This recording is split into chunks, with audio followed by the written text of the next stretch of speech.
ముందుగా వైసీపీ మాజీ state secretary doctor Rakesh Reddy గారితో స్టార్ట్ చేద్దాం. నమస్తే రాకేష్ రెడ్డి గారు. నమస్కారం నాగ్ గారు. నమస్కారం మిగతా ప్యానల్ సభ్యులందరికీ నమస్కారం. సార్ చెప్పండి, రాజకీయాలన్నీ కూడా ఆంధ్రప్రదేశ్ రాజకీయాలు హాట్గా ఉన్నాయి.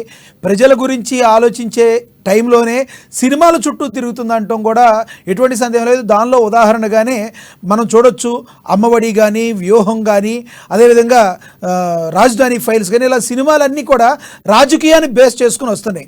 అంటే ప్రజలందరూ కూడా చైతన్యంతో ఓటేస్తారు అనుకోవచ్చా? ఈ సినిమాలను చూసి ఓటేస్తారు అనుకోవచ్చా?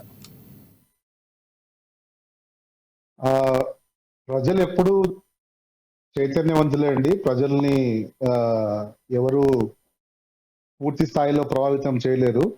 సినిమా అనేది ఒక మాధ్యమం, అంటే మన యొక్క వ్యూస్ ని కానీ, మన యొక్క ఆలోచనలు కానీ ప్రజల దగ్గర తీసుకుపోయే ఒక మాధ్యమం. అది ఇప్పటి నుంచో కాదు, ఎప్పటి నుంచో కూడా సినిమా ఇన్ఫ్లుయెన్స్ అనేది ప్రజలపైన చాలా ఎక్కువగానే ఉంటుంది. ఎందుకంటే సినిమాలో ఒక వ్యక్తి జీవితాన్ని కానీ, ఒక విషయాన్ని కానీ కొద్దిగా విపులీకరించి, కొద్దిగా డ్రమటైజ్ చేసి ప్రజలకు అర్థమయ్యేట్టు చెప్పే అవకాశం ఉంటుంది.